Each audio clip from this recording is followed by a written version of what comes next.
할렐루야. 휴일 아침에도 이렇게 예수님을 만나기 위해 예배의 자리로 나오신 우리 수지산성교회 가족 여러분을 예수님의 이름으로 환영하고 축복합니다. 우리가 방금 읽은 본문은 주전 600여 년경에 유다 땅에서 활동하던 하박국 선지자가 악한 세상을 바라보며 하나님께 호소하는 장면입니다.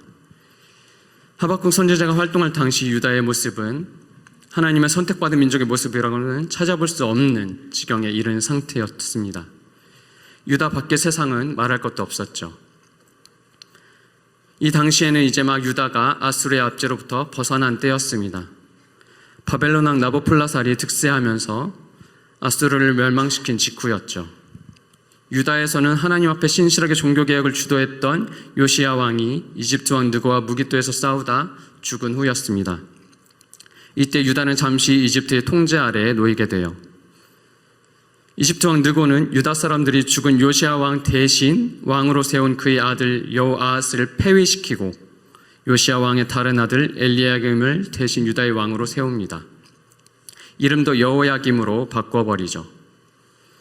여호야김은 하나님께서 일으키신다, 하나님께서 세우셨다라는 뜻입니다. 아마도 이집트 왕 느고가 자신의 뜻이 곧 하나님의 뜻이다라고 주장하면서 유다를 굴복시키기 위해 그렇게 짓지 않았나 싶습니다. 그렇게 세워진 여호야김 왕의 행실은 하나님 앞에 신실했던 아버지 요시야 왕과는 너무나도 달랐습니다. 여호야김 왕은 이집트가 조공을 요구하자 유다 백성들에게 과중한 세금을 걷었어요. 그렇게 걷어들인 세금 중 일부를 자기 왕궁을 넓히고 자기 이익을 취하는 데 썼습니다. 또 그렇게 악을 행하는 자신과 유다를 향해 하나님의 심판을 외치는 선지자 우리야를 살해하고 예레미야 선지자가 두루마리로 남긴 예언을 칼로 잘라 불에 태워버리기까지 합니다. 예레미야 선지자까지 죽이려 했지만 예레미야 선지자는 하나님께서 보호해 주셔서 다행히 여호야김 왕의 손에 죽지는 않았어요. 이렇게 여호야김 왕은 하나님 보시기에 악으로 가득 찬 왕이었습니다. 그의 모든 행적은 악하고 가증했다고 역대하에서 기록하고 있습니다. 예레미야 선지자도 그에 대해 이렇게 비판했습니다. 예레미야 22장 13절부터 17절입니다. 불의로 그 집을 세우며 불공평으로 그 다락방을 지으며 그 이웃을 고용하고 그 고가를 주지 아니하는 자에게 화 있을진저 그가 이르기를 내가 나를 위하여 광대한 집과 광활한 다락방을 지으리라 하고 자기를 위하여 창을 만들고 그것에 백향목으로 입히고 붉은 빛으로 칠하도다. 내가 백향목으로 집 짓기를 경쟁함으로 왕이 될 수 있겠느냐? 내 아비가 먹으며 마시지 아니하였으며 공평과 의례를 행치 아니하였느냐? 그때 그가 형통하였었느니라. 그는 가난한 자와 궁핍한 자를 신원하고 형통하였나니 이것이 나를 알미 아니냐? 여호와의 말이니라. 그러나 내 눈과 마음은 탐남과 무죄한 피를 흘림과 압박과 강포를 행하려 할 뿐이니라. 그 당시 유다를 다스리던 왕이 이러했으니 백성들의 행태야 말할 필요도 없겠죠.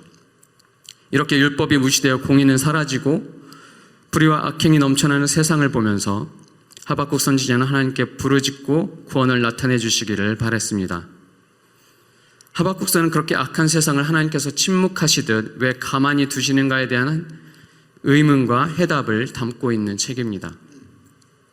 하박국 선지자의 의문은 오늘날 하나님을 믿는 사람들이나 믿지 않는 사람들 모두가 하나님에 대해 한 번쯤은 갖게 되는 의문 중 하나이기도 하죠. 하나님이 정말 존재하고 하나님이란 존재가 정말 선하다면 왜 이 세상에는 악이 이렇게 횡행하는가? 요즘 우리가 사는 세상도 하박국이 목격했던 세상과 별반 다르지 않죠. 마치 하나님께서 침묵하시는 것만 같을 때가 있습니다. 여러분은 하박국 선지자처럼 하나님이 침묵하신다고 느끼셨던 경험이 있으십니까? 그 침묵 속에서 절망을 느껴보신 적이 있나요? 그렇다면 이 세상에 왜 이리도 악한 일이 넘쳐나고 우리의 기도에도 불구하고 하나님은 가만히 계시는가? 이 의문에 대해서 우리는 어떤 해답을 얻을 수 있을까요? 예수님을 믿는 우리는 악한 세상 속에서 어떻게 살아야 할까요? 오늘은 이 부분에 대해서 하박국서의 말씀과 제 과거의 경험을 통해서 함께 살펴보려고 합니다. 먼저 예수님을 믿는 우리가 이 악한 세상 속에서 만연하는 악과 부조리를 보게 될 때 그런 상황에 하나님은 왜 가만히 계시는가 의문이 들 때 붙들어야 할 한 가지가 있습니다. 침묵 속에서 신뢰하는 겁니다. 너무 단순할지도 모르지만 우리가 가장 먼저 해야 할 일은 역시 하나님을 믿는 겁니다. 하나님을 신뢰하는 거죠. 악한 세상을 바라보며 왜 하나님께서 침묵하시고 가만히 계시는지 의문을 제기하는 하박국 선지자에게 하나님께서 이렇게 말씀하십니다. 1장 5절부터 6절입니다. 여호와께서 가라사대 너희는 열국을 보고 또 보고 놀라고 또 놀랄지어다. 너희 생전에 내가 한 일을 행할 것이라. 혹이 너희에게 고할지라도 너희가 믿지 아니하리라. 보라, 내가 사납고 성급한 백성 곧 땅의 넓은 곳으로 다니며 자기의 소유 아닌 거할 곳들을 점령하는 갈대아 사람을 일으켰나니. 이제 하나님께서 세상에 어떤 일을 행하실 건데 그 일이 너무 놀라워서 보고도 믿기 어려운 일이 될 거라고 말씀하십니다. 사납고 성급한 갈대아 사람 바벨론 제국을 일으켜 유다를 심판하시겠다는 말씀이었어요. 하나님께서 이렇게 말씀하시면서 이 말씀을 직접 들은 하박국 선지자와 또 시대를 넘어 기록된 말씀으로 읽고 있는 우리에게 알게 하시고자 하는 바가 무엇이겠습니까? 나를 믿어라. 나는 이 악한 세상을 지켜보고만 있는 게 아니다. 나는 일하고 있다. 이제 곧 내가 너희 눈앞에 너희가 믿지 못할 만큼 어떤 놀라운 일을 일으킬 거다. 여러분, 하나님께서 이 세상 속에서 지금도 일하고 계신다는 사실을 믿으십니까? 아직 믿음이 가지 않는 분이 계시다면 오늘 말씀을 통해서 성령님께서 당신의 마음에 믿음을 부어주시기를 축복합니다. 실제로 하나님께서는 여호야김이 유다를 다스린 지 4년째 되는 해에 바벨론의 느부갓네살 왕을 일으키셔서 유다를 함락시키셨습니다. 악하기 그지없었던 여호야김 왕은 바벨론의 포로로 끌려가게 되죠. 저도 하나님께서 악이 넘쳐나는 이 세상을 가만히 보고 계시지 않을 거라 믿었습니다. 저는 하나님께서 공의로우신 분이라는 사실을 믿었고 하나님께서 하나님의 공의와 정의를 이 세상에 실행하실 거라고 굳게 믿었어요. 제가 20대 후반에 예수님을 인격적으로 만나고 그때 막 말씀이 갈급해진 지 얼마 안 됐을 때의 일입니다. 그때는 회사 생활을 하고 있었어요. 복음서를 읽는데 세례 요한이 그러더라고요. 회개에 합당한 열매를 맺으라. 제가 그 말씀을 보고 회개에 합당한 열매를 맺어야겠다.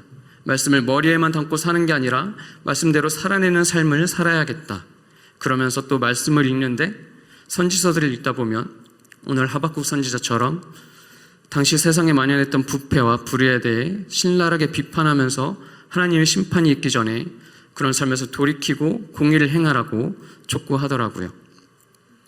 제가 그래서 그때 막 어떤 열심이 생겨서 다니고 있던 교회에서 어떤 소식지를 만들었습니다. 광야에서 외치는 자의 소리라고.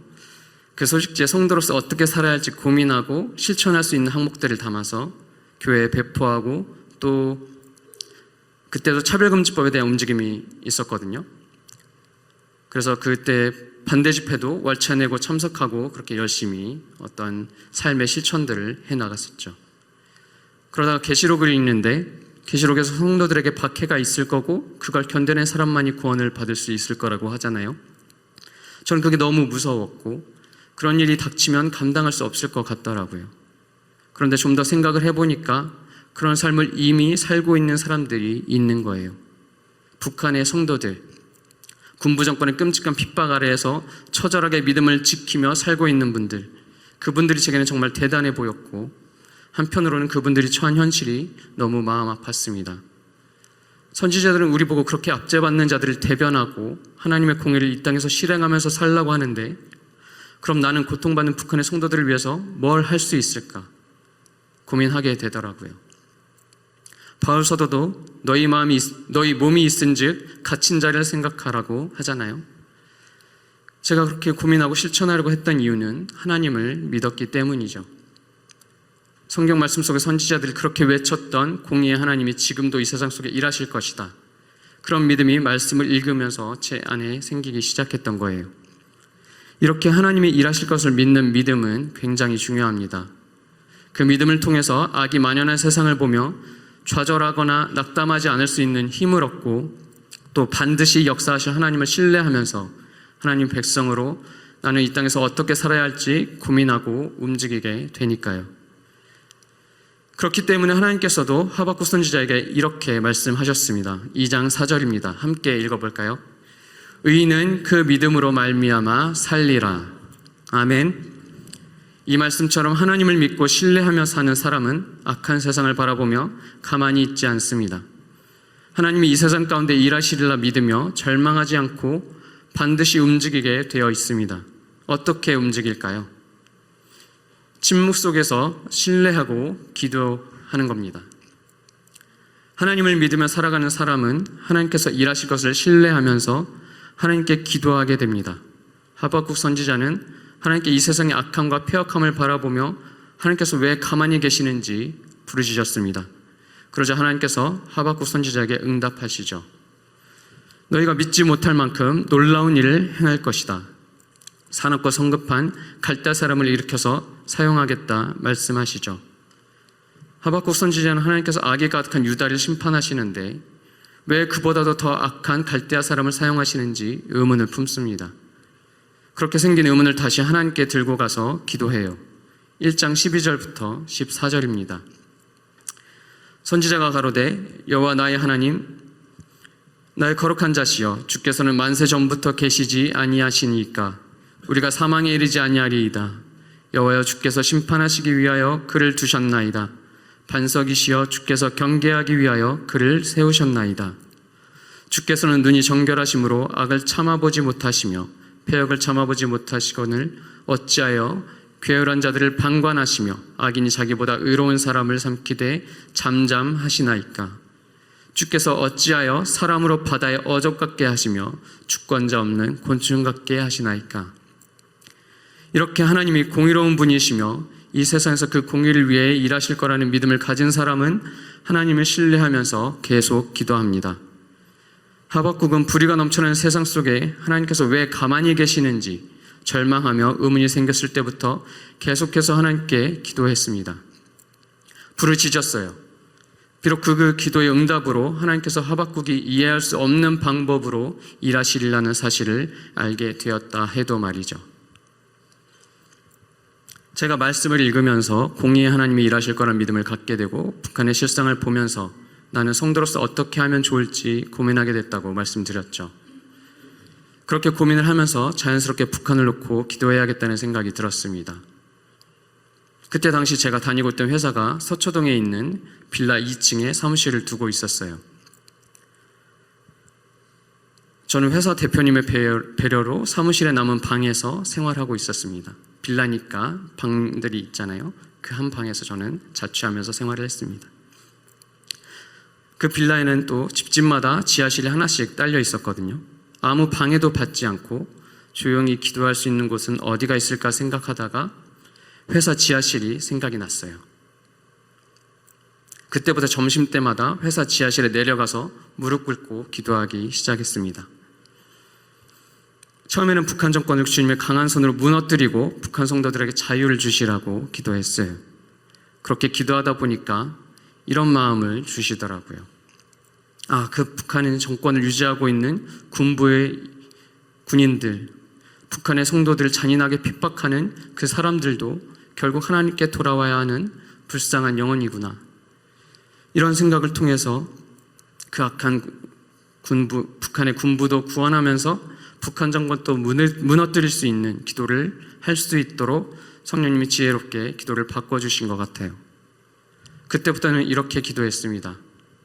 북한군 내부에서부터 예수님을 믿는 사람들이 많아져서 북한 군부가 안에서부터 무너지게 하시고 북한 성도들에게 자유를 주시라고 기도했어요.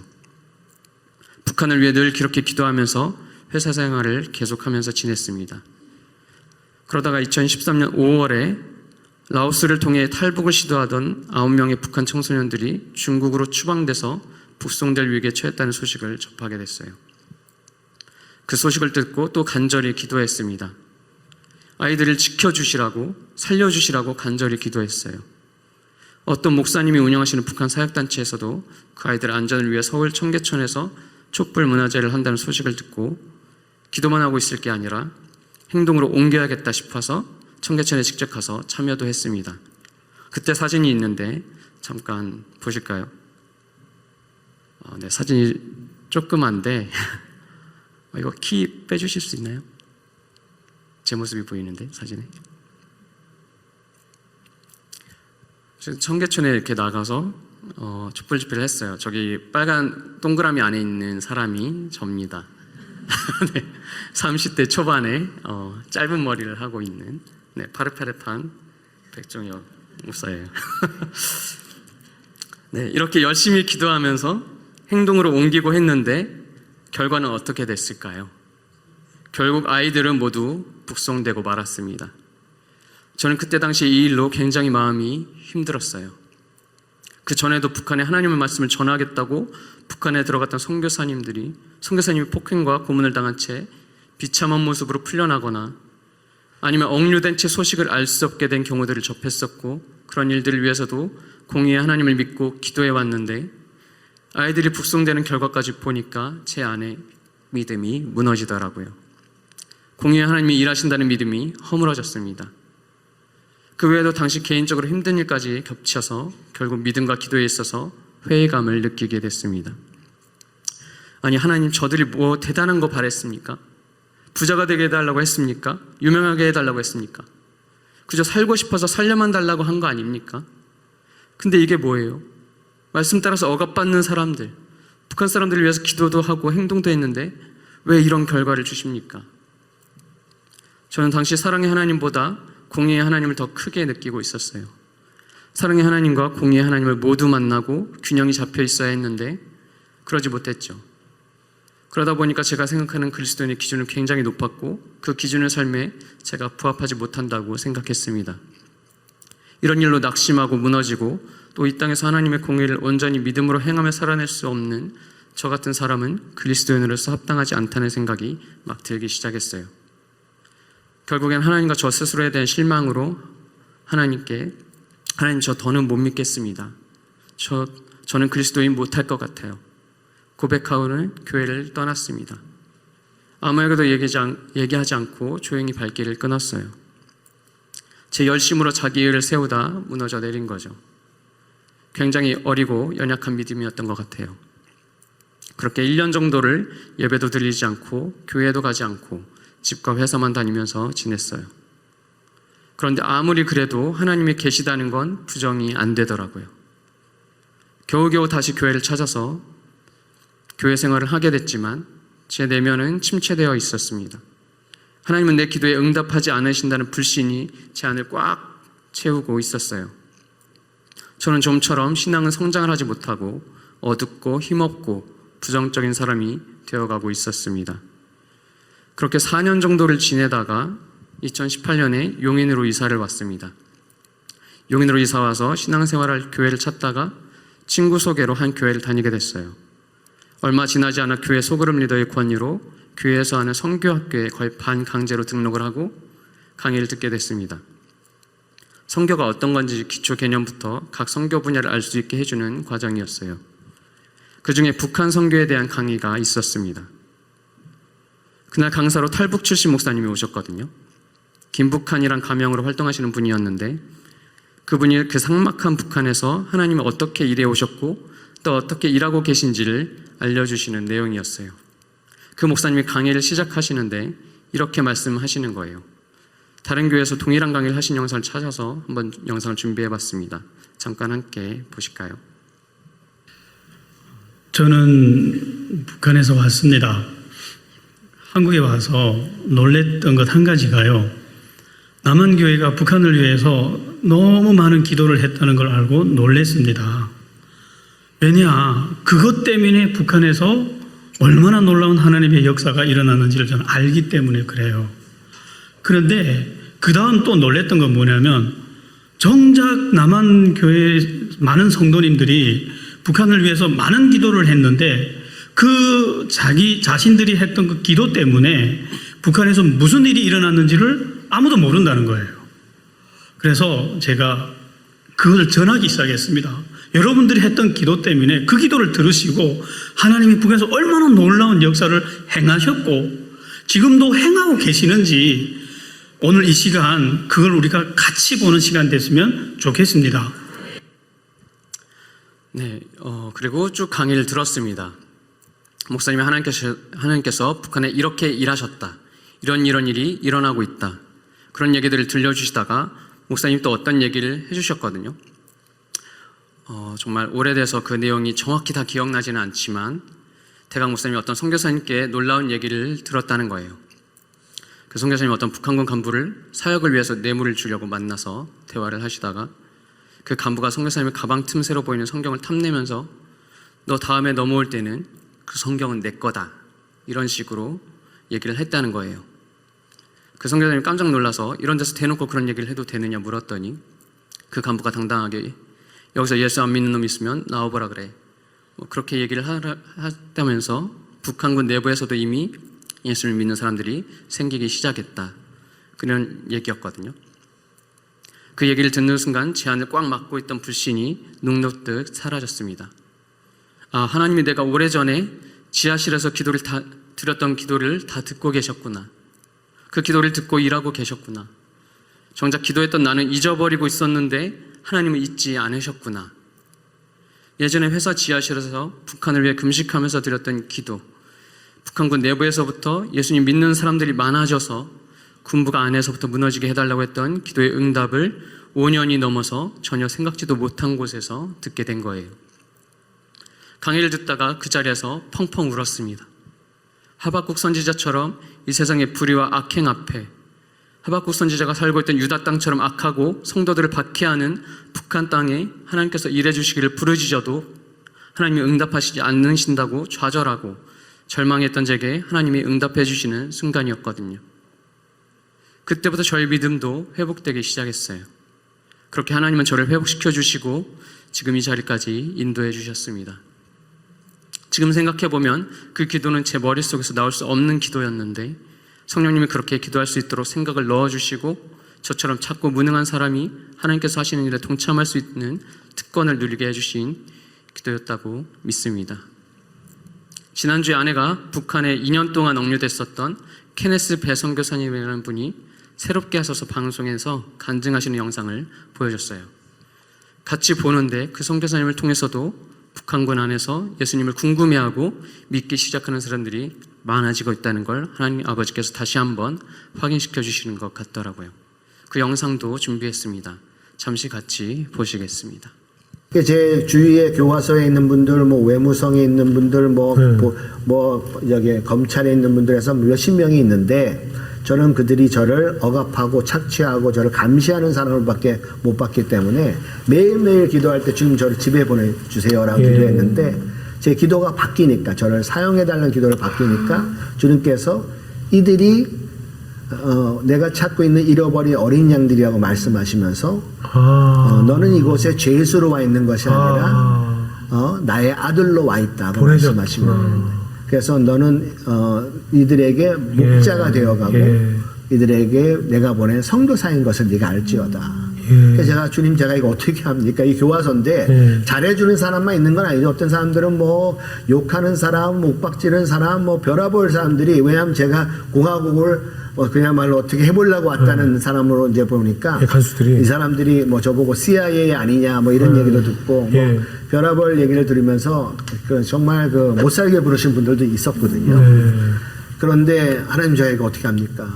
이제 근데 수임 번호가 103번이었어요. 그래서 사람들이 저를 부를 때는 103번 이렇게 부르는데 그 기도를 한 다음에는 하나님께서 길을 열어 주셔요.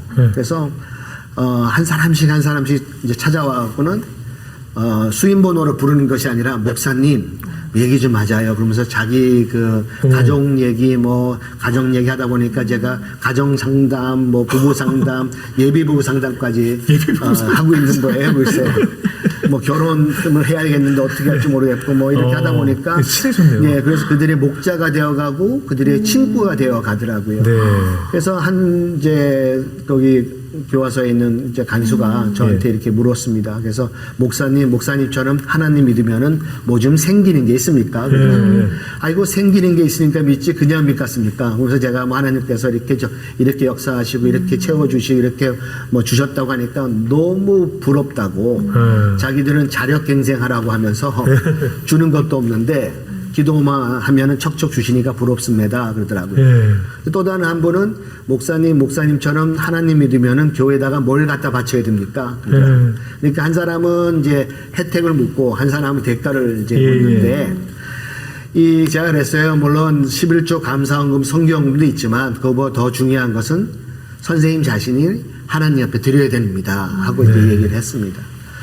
2년 동안 못 가고 있으니까 한 청년이 저한테 와가지고 아니 하나님 살아있다면서 그러면 왜 아직 여기 있나? 그럼 기도하면 들어준다면서 이제 그 얘기였는데 제가 그랬어요. 아마도 하나님의 계획이 다른 것 같다고. 그 계획 속에는 선생님도 포함되어 있는 것 같아요. 저 아니면 어떻게 하나님 이야기, 밖의 세상 이야기 들을 수 있겠네요. 그랬더니 맞대요. 평생 처음 듣는 이야기를 자기는 들었다. 제가 조사받을 때 조사관이 이런 얘기를 했거든요. 그래서 내가 하느님이란 말은 들어봤지만은 예수란 말은 당신 통해 처음 들었는데 이 예수가 우리 조선에 사나 중국에 사나 그러더라고요. 이 사람은 평양에서 태어나가지고 보이부에 일하는 조사관인데 예수를 처음 들었다고 하는 것이 지금 북한의 실적입니다. 지금 동방의 예루살렘이었던 평양에서 예수의 이름이 사라졌고 2,500만 북한 주민들이 들을 수 없는 이름이 된 것이 북한이 지금 현실이죠. 네, 어떠신가요? 저 철벽 같은 우상숭배의 땅, 우리 눈에는 수많은 영혼들이 굶주림과 폭압에 무참히 죽어나가고 하나님이 전혀 계시지 않는 것만 같은 척박한 저 땅에 하나님께서 일하고 계시는 게 느껴지십니까? 우리가 보기에는 선교사님들이 억류되고 생사를 알 수 없는 일이 정말 불안하고 슬픈 일이지만 하나님께서는 억류된 선교사 한 사람을 통해서 북한 땅의 권력의 중심부에 예수님을 전하도록 일하고 계셨어요. 이처럼 우리 하나님께서는 우리의 탄원과 호소의 기도를 들으시고 우리가 보지 못하는 곳에서 우리의 예상과는 다르게 일하고 계십니다. 우리가 보기에는 안 좋은 일이 일어나고 공의가 시행되지 않는 것 같아 보이는 상황 속에서도 하나님은 세상의 모든 것들을 주관하시고 일하고 계세요. 하나님을 신뢰하고 부르짖어 기도한 사람은 비록 기도하다 지쳐 그 기도한 것을 잊어버릴지라도 하나님은 결코 그 기도를 잊지 않으시고 일하셔서 반드시 응답하시고 하나님께서 하시는 일에 동참할 수 있게 해주십니다. 우리 하나님 아버지는 그렇게 신실하시고 신뢰할 만한 분입니다. 그러므로 사랑하는 수지산성교회 가족 여러분, 우리가 보지 못하는 어딘가에서 하나님께서 일하고 계신다는 사실을 굳건히 믿읍시다. 그 사실을 믿음으로 붙들고 기도를 멈추지 않는 우리의 수지산성교회 가족들이 되시기를 간절히 소망합니다.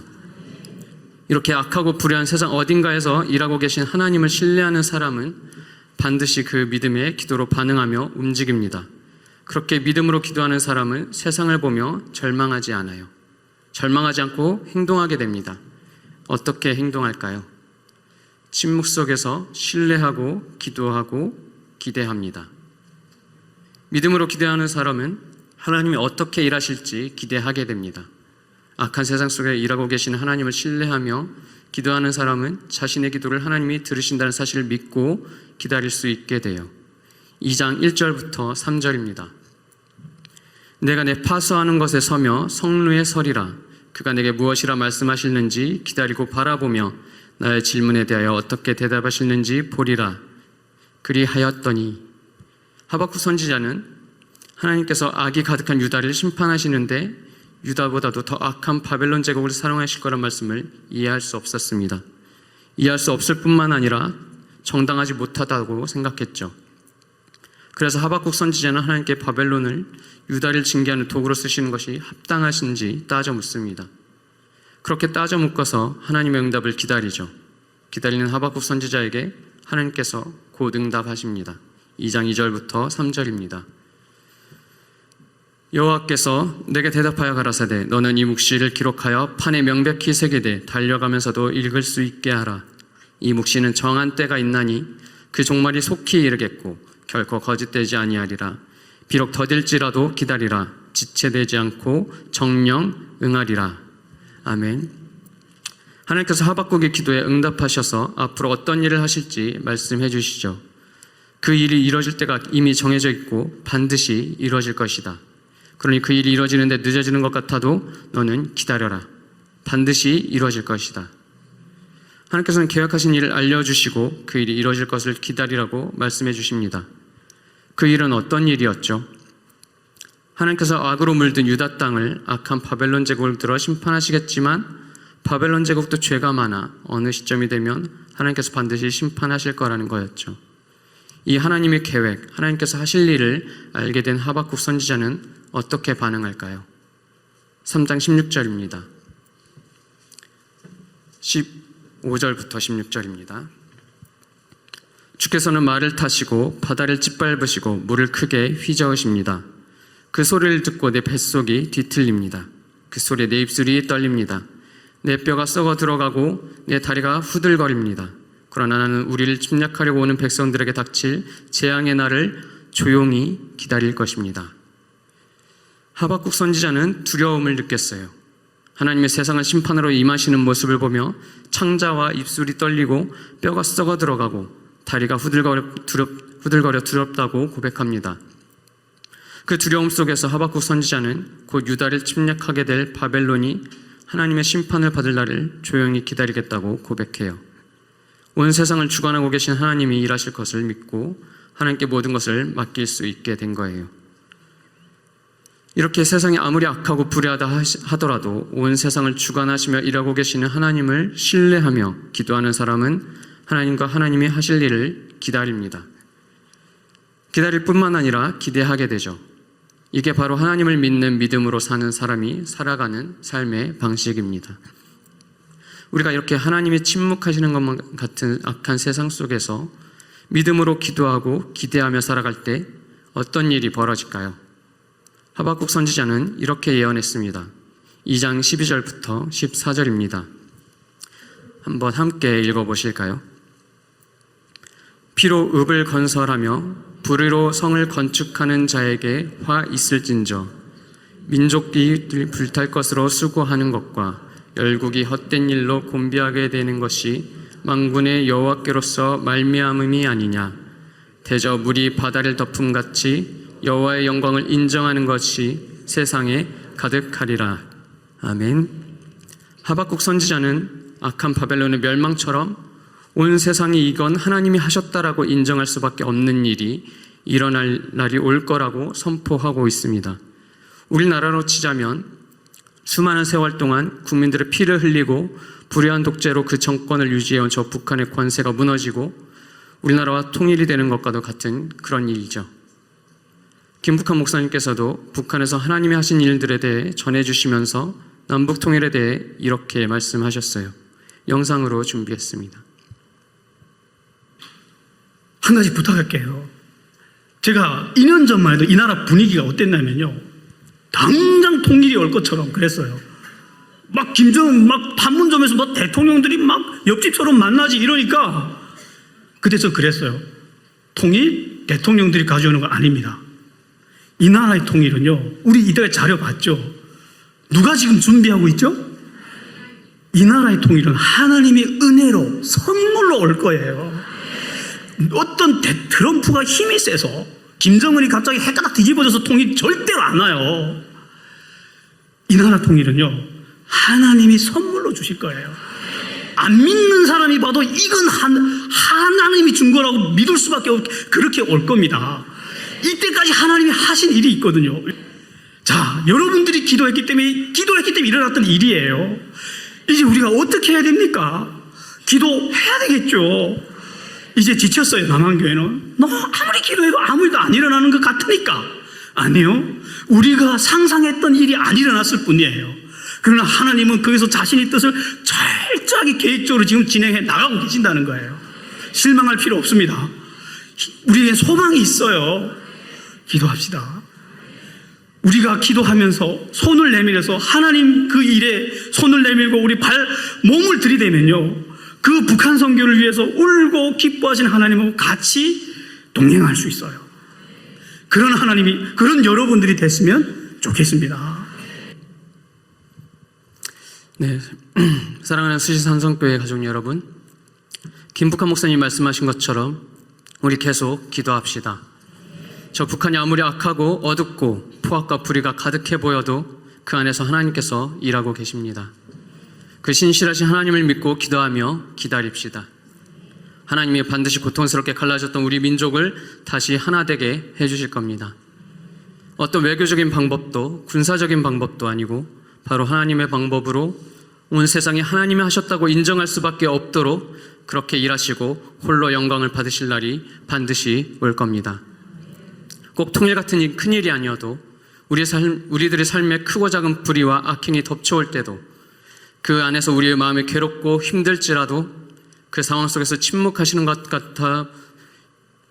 같아도 보이지 않는 곳에서 일하고 계시는 하나님을 신뢰하고 기도하며 기대할 때 하나님이 우리 삶에 놀랍게 행하시는 새 일을 경험하게 되리라고 믿습니다.